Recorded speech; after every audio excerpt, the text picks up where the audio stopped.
마음 살아갈 수 있도록 은혜를 주시길 간절히 기도드립니다. 주님 앞에 섰을 때 책망받지 않는 그리스도인으로 성장할 수 있도록 이 설교를 사용해 주시고 항상 도전받는 성격의 그리스도인으로 살아갈 수 있게 은혜를 주십시오. 감사드리며 주의 예수 그리스도의 이름으로 기도드립니다. 아멘. 네.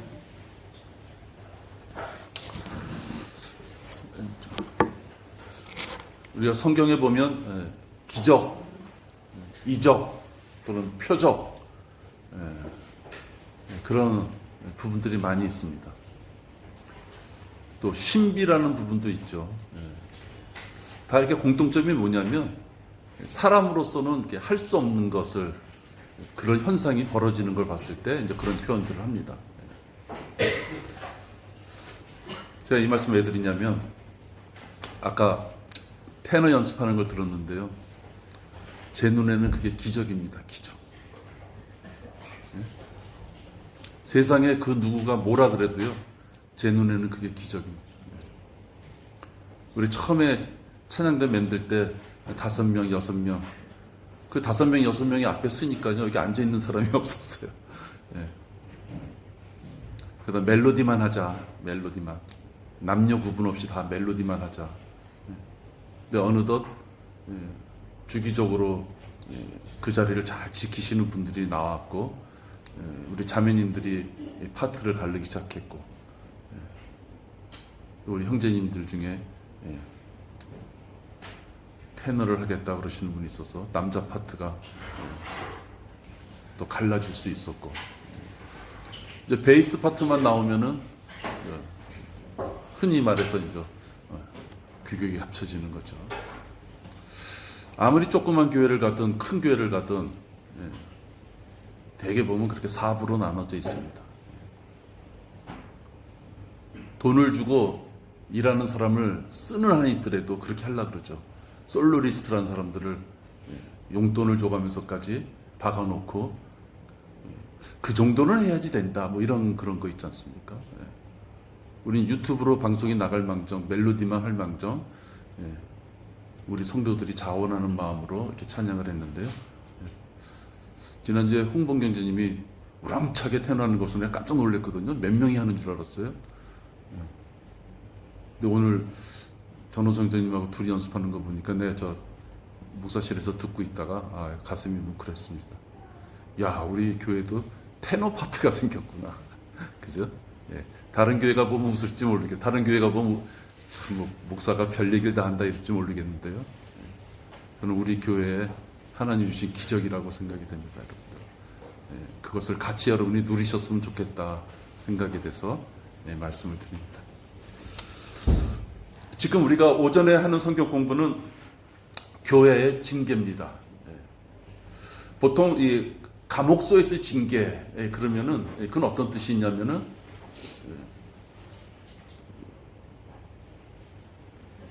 죄수들이 올바른 삶을 살기 위해서 이렇게 막 체벌을 가하는 것이죠.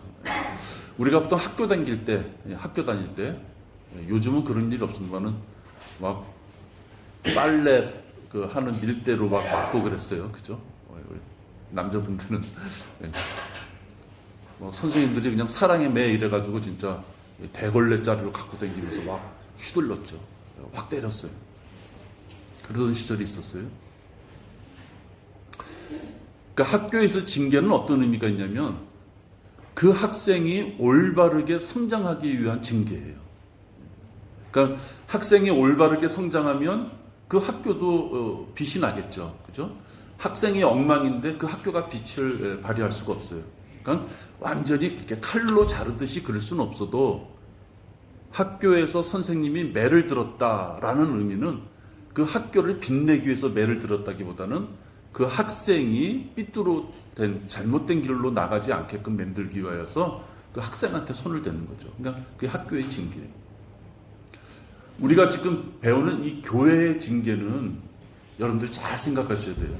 이 교회의 징계는 우리 성도 한 명 한 명을 올바른 길로 인도해야 되겠다. 그 개념보다는 비중이 우리 교회를 말씀 앞에서 순수하게 지켜나가야 되겠다라는 측면이라는 거예요. 그러니까 교회의 징계를 통해서 어느 성도를 바른 길로 만들어야 되겠다. 그것은 사실은 하나님과 그 당사자 간의 문제가 더 커요. 그 당사자가 하나님 앞에 올바로 섰느냐 서지 못했느냐는 것이고, 그 당사자가 하나님 앞에 올바로 설 수 있느냐 하는 것은 옆에 있는 사람들이 충고한다고 될 일이 사실 아니에요. 물론 100% 아니란 얘기는 아니죠.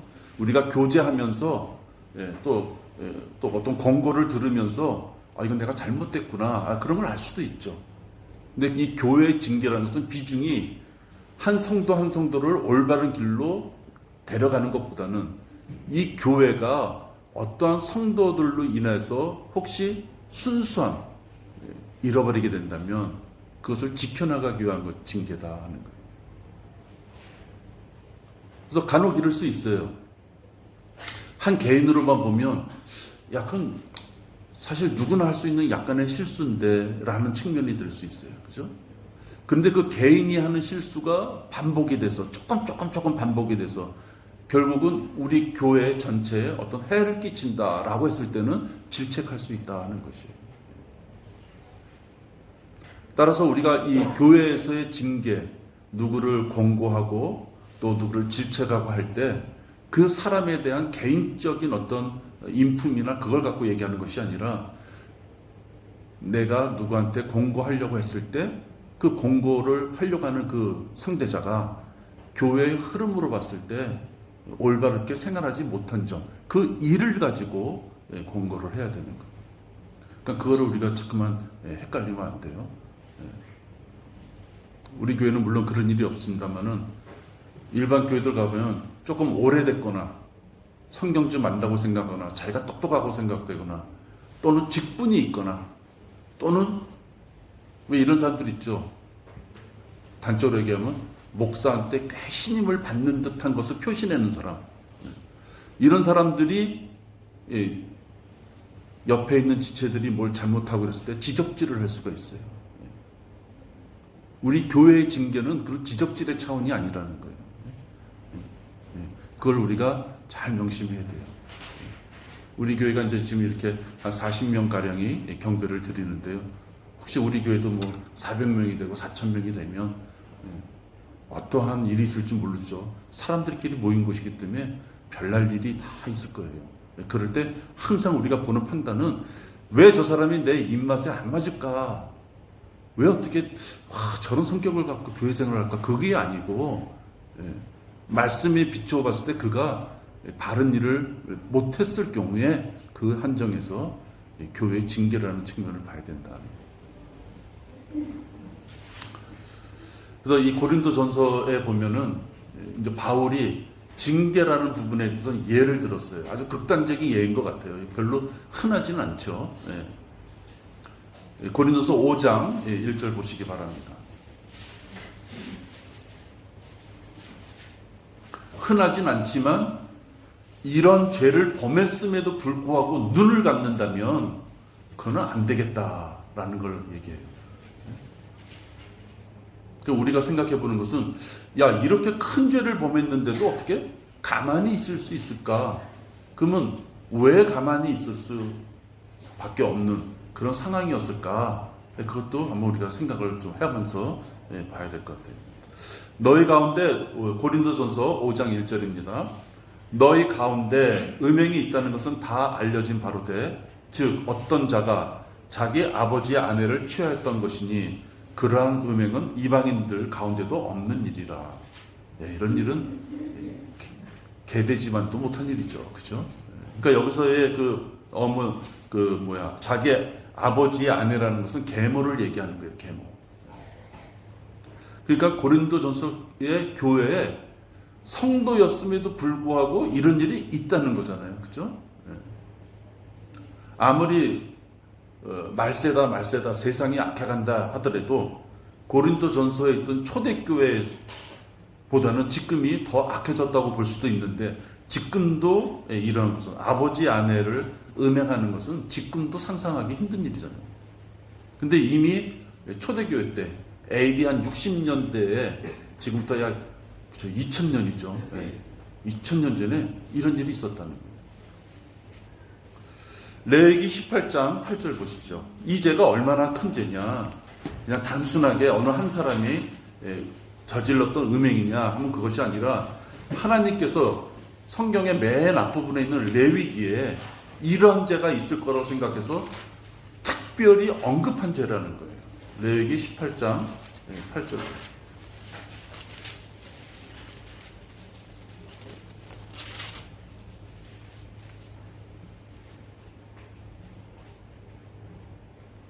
여기 이제 하나님의 백성 사이에서 행동 규범에 대해서 이제 주시는 말씀들이 쭉 앞부분도 나오면 음행에 대한 여러 가지가 나오죠. 그러니까 우리 요즘 시대에 사실 율법 책이에요. 구체적으로 그냥 음행하지 마라 이렇게 한마디로 딱 끝난 게 아니라 음행도 사람과의 음행, 동물 간의 음행, 동성 간의 음행, 혈육 간의 음행, 그 부분이 다 하나님께서는 일일이 보여주신 거예요.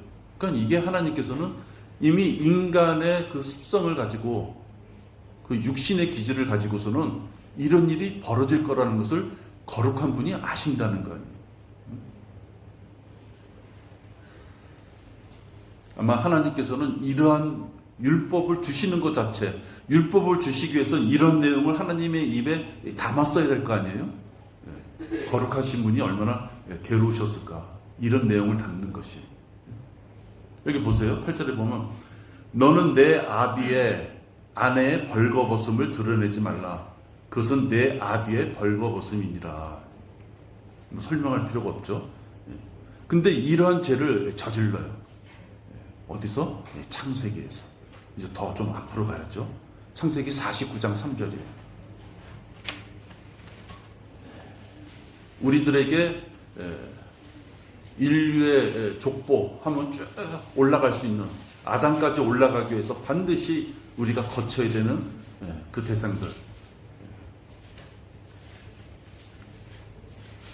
야곱의 12형제 중에서 이 죄를 저지른 자가 나온다.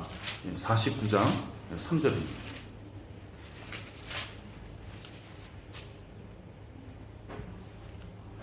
르우벤아 나의 장자요. 첫째라는 거죠. 나의 장자요 나의 능력이면 내 힘의 시작이요 위엄이 탁월하고 능력이 탁월하나 물처럼 불안정해서 너는 탁월하지 못하리니 이는 내가 아비의 침상에 올라가서 그것을 더럽혔음이라. 그가 나의 침상에 올라갔었도다. 르우벤은 장자기 때문에 많은 축복을 받을 수 있는 자였어요. 장자권을 비롯해서. 그러나 르우벤은 이렇게 물처럼 불안정해요. 자기의 아버지의 침상에 아내를 건드렸다는 것이죠. 계모를 건드렸다는 거예요. 올라가 더럽혔다. 이 부분이 지금 49장, 창세기 49장이면요, 야곱이 유언을 하는 부분이에요. 이제 떠나면서, 여러분들 이제 부모님 세대들이 언제가 가잖아요. 내가 또 부모 세대되면 나도 갈 것이고. 그건 인류 역사상 어쩔 수 없잖아요. 성경에도 보면 수없이 태어나고 죽고 그런 표현이 있잖아요. 그럴 때 제일 인상 깊은 것은 마지막 말이에요. 그걸 우리는 흔히 유언이다 이렇게 얘기하죠. 예수님께서 우리를 위하여 죽으셔서 우리를 보혈로 구원시켜주는 그 새 언약도 하나의 유언이다. 예수 그리스도가 십자가에 못 박혀 죽으시고 피 흘리셔야지만 그 유언이 달성되는 거잖아요. 그러니까 이 유언이라는 것은 수백 마디의 말을 우리가 할 망정 마지막 한마디가 중요하죠. 이 지금 르우벤한테 마지막으로 야곱이 유언으로 하는 말이 너는 불안정해서 너는 탁월하지 못하리니 이렇게 얘기하는 거예요. 아까 레위기 18장 8절에서 하나님께서 명확하게 구체적으로 지적한 그 죄를 르우벤이 범했고, 그래서 르우벤은 자기가 가질 수 있는 물리적인 유업을 요셉한테 뺏겨요. 그 다음에 또 제사장의 그 직분을 가질 수 있는 것을 레위한테 뺏겨요. 다 동생한테 뺏기는 거죠. 그 다음에 왕권도 유다한테 뺏겨요. 그러니까 루벤은 폭삭 망한 거예요. 우리 성경은 야곱이 자기 자녀들한테 땅을 몇 평 물려줬느냐 그거 관심 없잖아요. 그죠? 영적으로 보면 장자권이 누구한테 갔느냐, 제사장 직분이 누구한테 갔느냐, 그리고 현실적으로 물리적인 그 모든 유업은 누구한테 갔느냐. 그러면 레위나 유다나 요셉 그 나머지 동생한테 다 뺏기는 거예요. 이것은 영적으로 보면 사망 선고나 마찬가지예요. 네가 장자 아들이긴 하나 너는 나와 끝이다. 아무런 흔히 말하는 특혜를 주잖아요. 여러분들 중에서도 재산이 많으신 분들은 빨리빨리 정리 잘 하세요. 예. 제대로 정리 안 하면 자식들 싸웁니다. 예. 빨리빨리 정리하세요. 근데 지금 이 루벤은 야곱이 마지막 유언을 할 때 아무것도 받을 수 없는 그런 죄예요. 지금 고린도전서에서 자기 아버지의 아내를 범한 이 사람은 비록 신약 시대의 사람이지만 동일하신 하나님의 성품으로 보면 있을 수 없는 죄를 저지른 거예요. 근데 이런 죄를 저질렀음에도 불구하고 그 밑에 2절을 보면 그런데도 너희가 통곡하기는커녕 우리 교회에 그런 일이 있다는 것이 정말이야? 그러고 통곡을 할 정도의 일임에도 불구하고 교만해져서 이런 행위를 한 자를 너희 가운데서 쫓아내지 아니하노도다. 그럴 수 있겠지. 걔가 좀 정신이 올바르지 않잖아. 그때 좀 헷가닥 했겠지. 요즘 세상의 법정 같으면 마약 먹고 자기 엄마나 이모를 죽였는데 심신미약이면은 그게 죄형량이 뭐 거의 반도 안 되게 줄어든다 그러네요. 마약을 먹어서 정신이 이상해진 놈인데 마약 먹었기 때문에 감형해 준다는 거예요. 이게 세상이에요. 그죠? 그 죽은 사람은 얼마나 억울해요? 근데 지금 그 고린도 교회에서 보면 이런 행위를 한 자를 너희 가운데 쫓아내지 않았다는 거예요. 자기 계모를 범한 그런 파렴치한 아들을 쫓아내지 않았어요. 왜? 여기 표현이 무슨 교만해졌다 하는 거예요. 그 지역교회의 회원들이 교만해졌다는 거예요. 마음이 착해서, 마음이 연약해서, 마음이 부드러워서, 마음의 포용심이 너무 커서 그냥 봐줬다가 아니라 교만해졌다. 뭐에 대해서 교만해졌을까요? 그럼 생각해 보세요. 레위기 18장 8절에 있는 말씀. 인간으로서는 저지를 수 없는 일을 저지른 그러한 자를 말씀 앞에서 말씀은 뒤로 놓고 그래서 그 집이 교회 돈을 많이 냈어요. 그래도 그 사람 집안이 대대로 우리 교회 큰 일을 많이 했어. 그리고 봐준다는 거예요. 말씀 앞에서 인간의 생각을 가지고 용서해줬다는 건 교만하다는 걸 얘기하는 거예요. 우리가 남을 비방하자는 것이 아니라 말씀에 잘못된 것에 대해서 우리가 언급을 해야 되는 거예요. 도시락 싸들고 남의 평화한 어떤 집안에 가가지고 그냥 문 두들기면서 당신이 보는 성경이 잘못됐어요. 이럴 수는 없어요. 그러나 우리가 말을 할 수 있는 기회가 되고 누군가가 우리한테 질문을 한다면 지옥이라는 것이 반드시 있는 것이고 무덤이 지옥이 아니고 하나님과의 교제가 안 되는 그 자체 막연한 것이 지옥이 아니고 땅속 깊은 곳에 지옥이 있다. 수많은 성경이 변개됐다. 여기 지옥이 생략됐다. 삼위일체의 가장 중요한 건 요한일서 5장 7절처럼 이래서 세 분이 계시다는 그 표현을 싹 뺀 성경. 왜 일부러 삼위일체가 명확하게 성경에서 아주 제일 확실하게 구분되어 있는 그 구절을 싹 빼놓은 성경을 봐야만 되느냐. 왜 세례라고 써있는 성경을 읽으면서 침례라고 읽고 자기가 마치 조금 똑똑한 것처럼 그렇게 유별나게 구는 사람들? 잘못된 걸 얘기해 줘야죠. 그 사람들이 뭐 인품이 어떻고 돈이 어떻고 막 그건 우리 상관없어요. 그 관심도 없어요. 그죠? 우리 교회 도와줄 것도 아니잖아요. 관심도 없어요. 그러나 그런 사람들이 우리를 통해서 올바른 교리를 배울 기회가 있다면 그때 입을 닫으면은 여기 표현대로 하면 그 자는 교만한 자예요. 남을 비평하지 않고 남을 비난하지 않는 점잖은 자가 아니라 마땅히 해야 될 것을 하지 않는 자는 하나님께서 제일 싫어하는 일을 범했음에도 불구하고 가만히 있는 것은 그건 교만한 자다. 하나님의 말씀을 내가 마음대로 선택할 정도로 우리가 이렇게 똑똑해요? 그렇지 않잖아요.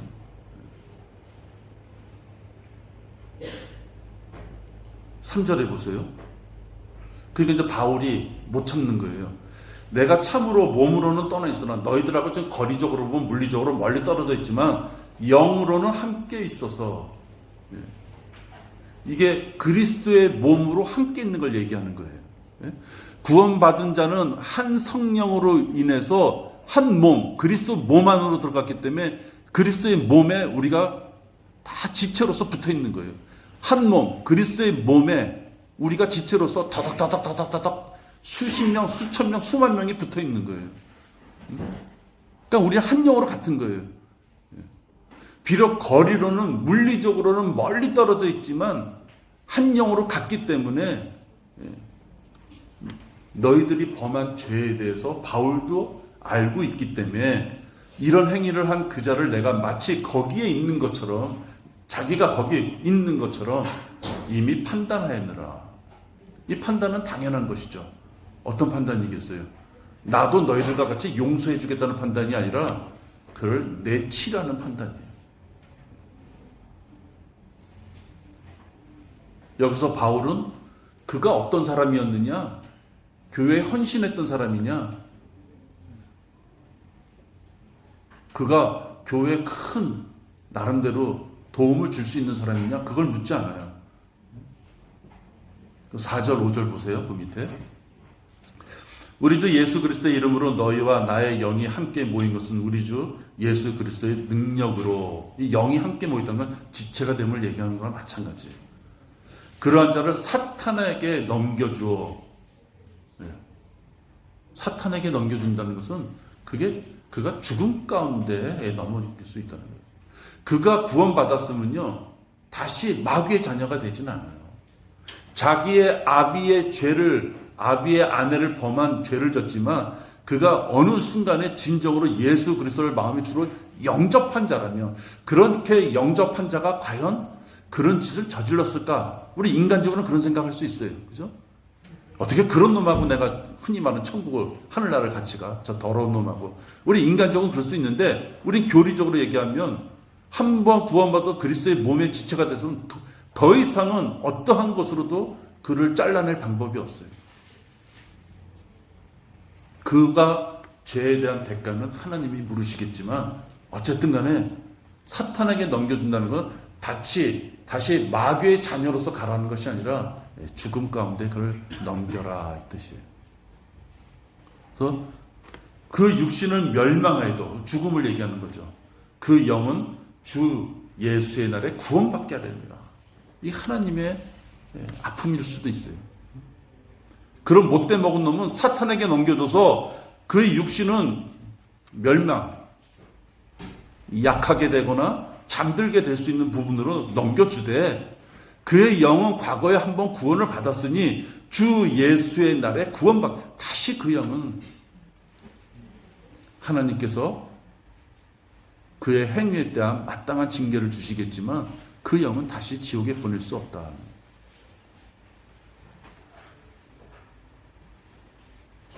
여러분, 조두순이가 어느 날 갑자기 누군가를 만나서 예수님을 영접해서 구원받아서 조두순이가 같이 하늘나라에 있다면 그 조두순이가 옆에 오면 여러분 기분 좋겠어요? 그 인간적인 생각으로는 피할 것 같아요. 저놈이 말이야. 저렇게 추악한 놈이. 하나님은 그러한 자도 예수님을 진심으로 마음속 깊이 자기의 죄를 회개하고 예수님을 영접했다면 그에게도 구원의 손길이 우리하고 똑같이 열려져 있다는 거예요. 교회 법칙은 사실상 세상의 법보다는 사실 더 엄격하고 무서운 것이죠. 세 번에 우리가 첫 번째, 두 번째는 개인적인 거예요. 개인적으로 혼자 가서 말을 안 들어. 그다음에 증인을 생기기 위해서는 한두 명을 더 데리고 가서 두 번의 기회를 주죠. 그 두 번의 기회를 다 버렸을 경우에는 세 번째는 공개적으로 교회에 대해 얘기하는 거예요. 공개적으로 교회에 대해 얘기해서 그가 회개한다면 다행이지만 혹시 회개하지 않는다면 그가 이방인들과 같이 이교도들과 같이 여겨라. 그가 구원받아서 이 자리에서 같이 우리랑 경배를 드렸던 자이지만 그를 이교도처럼 여겨라.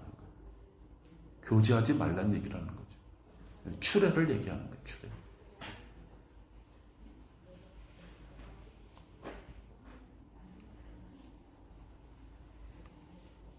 여러분, 추례에 대해서도 우리가 하나 또 생각을 해볼 게 있어요. 천주교에서는 출회다 그러면 그는 하나님과의 관계가 완전히 끊어진 걸 얘기해요. 그래서 천주교에서는 예전에 성당에서 내쫓았다라는 것은 다시 말하면 마귀의 진영으로 갔다 이런 개념이에요. 그래서 성주가 성에서 어떠한 노예를 어떤 백성을 내쫓은 거하고 똑같이 성당에서 그를 내쫓았다는 것은 죽음을 얘기하는 거예요. 영적 죽음을.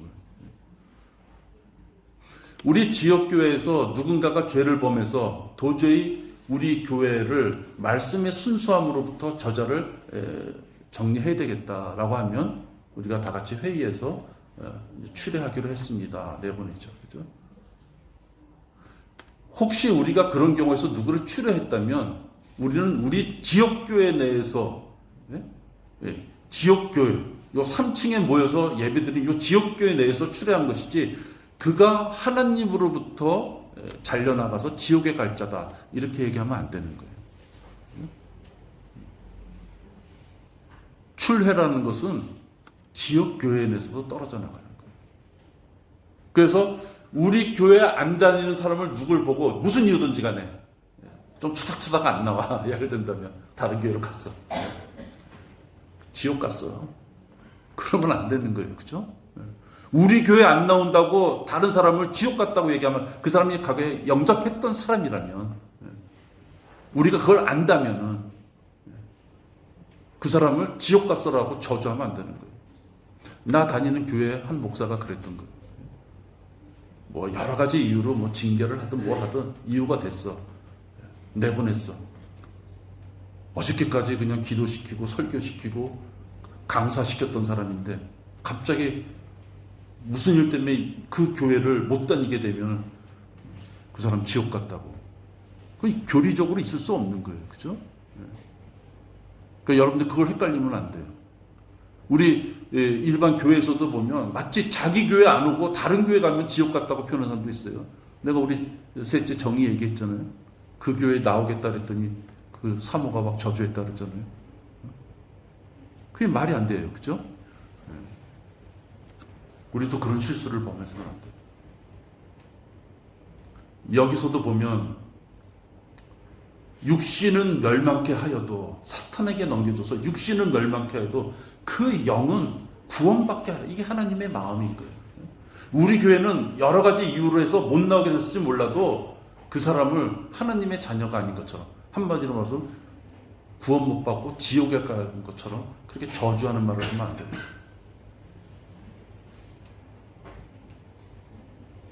7절에 보면 그러므로 묵은 누룩은 떼어내 버리라. 그래야 너희가 누룩을 넣지 않은 새 반죽이 되리라. 우리의 유월절 양이신 그리스도께서 우리를 위하여 희생되셨으므로. 성경에서의 누룩은 잘못된 걸 얘기해요. 쉽게 말해서 곰팡이처럼 생각하면 좋을 것 같아요. 자꾸만 번지는 거.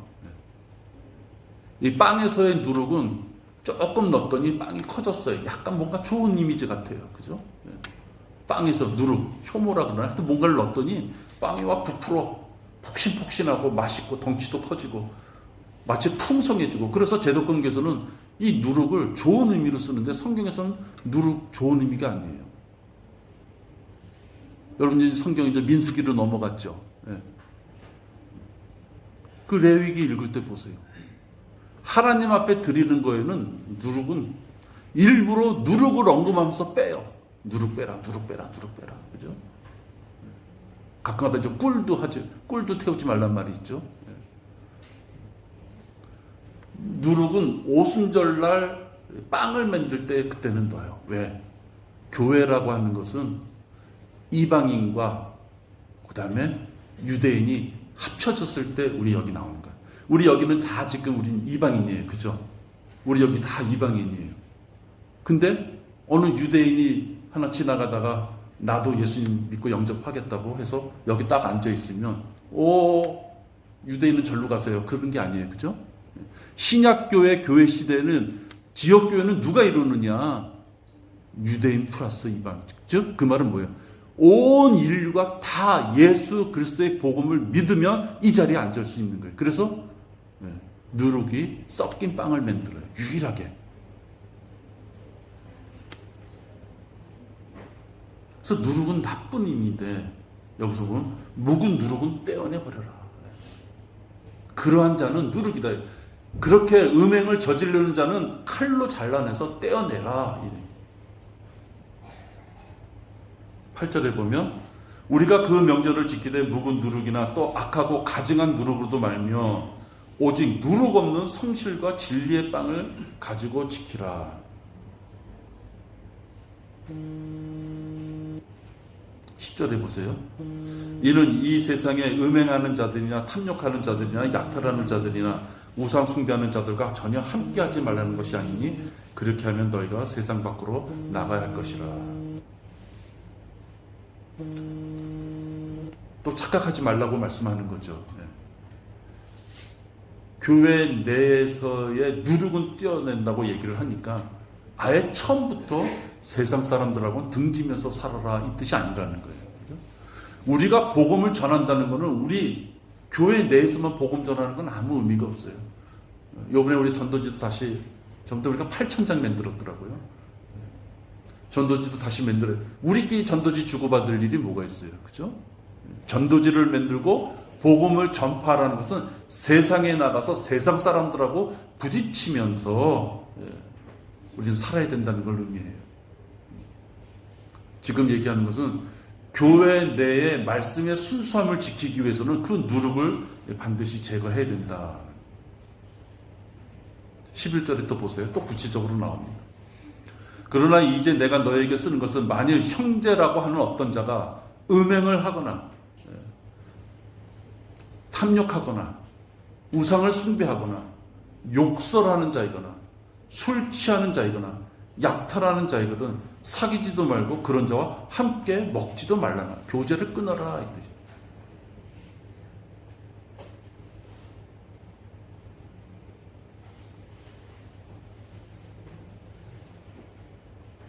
형제가 죄를 지으면 사귀지도 말고 아예 상대도 하지 말라.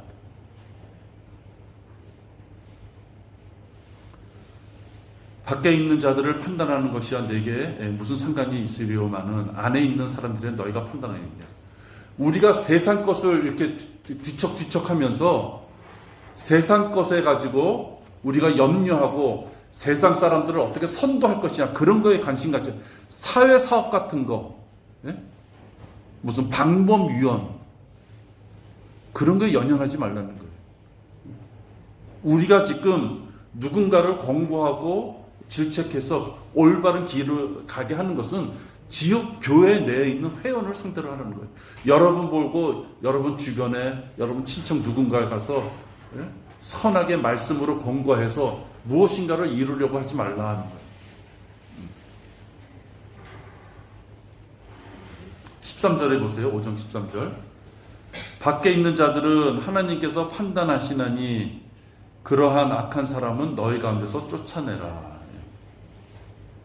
밖에 있는 사람들은 하나님이 알아서 할 테니까 신경 쓰지 말고 교회의 징계는 교회 내에서 벌어지는 어떤 상황에 대해서 지금 말씀을 나눈다 하는 것입니다.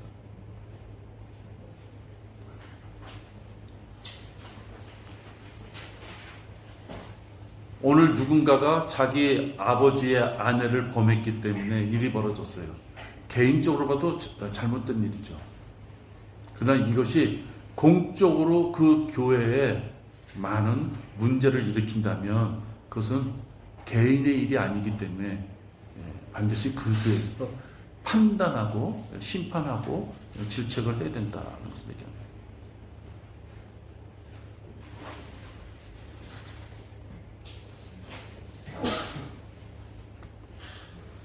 다음에 또 이어서 하겠습니다. 잠시 기도하겠습니다. 하나님 아버지, 오늘 자기 아비의 아내를 범한 참혹한 죄에 대해서 고린도 교회 예가 나와 있는 것을 우리가 공부했습니다. 이러한 죄를 지은 자까지도 판단하지 않고 교회가 말씀의 순수함을 잃어가면서까지도 그냥 있다는 것은 그가 순하고 착하고 온순한 것이 아니라 하나님 말씀 앞에 교만하다는 것을 나타낸다고 하였습니다. 아버지 하나님, 우리도 사랑이라는 명목하에, 박애라는 그런 명목하에 많은 사람들한테 인기를 끌기 위하여 마땅히 질책하고 마땅히 판단할 일들에 대해서 은근슬쩍 뒤로 도망가며 또 판단하고자 하는 일들에 대해서 오히려 더 그렇게 심하게 판단했느냐고 비난하는 그러한 일은 없었는지 되새겨보게 됩니다. 우리 교회는 순수한 하나님의 말씀으로 성실과 진리로 이끌어져야 되는 교회고 우리의 삶도 거기에 맞춰가는 삶을 살아야만 됩니다. 아버지 하나님, 나 자신부터도 이러한 권고를 듣지 않는 생활이 되어야 될 것이고 내 사랑하는 지체가 이런 것에 해당이 되어서 혹 썩어 들어가고 있다면 아버지 하나님 조용히 권고하고 두세 사람이 가서 권고하고 또 그래도 안 됐을 경우에 교회 차원에서 권고하고 그래도 안 됐을 차원에 아버지 하나님 교회 순수함을 위하여 우리가 결단할 수 있도록 그래서 하나님 앞에 교만하다는 소리를 듣지 않을 수 있도록 우리가 올바르게 판단하는 삶이 되도록 인도하여 주시옵소서. 주 예수 그리스도의 이름으로 기도했습니다. 아멘.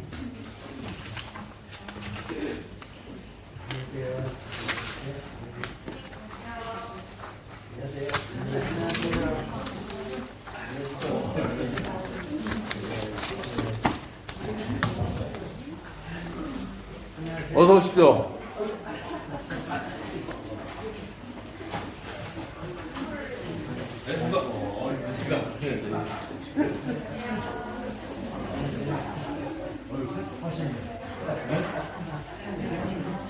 안녕하세요.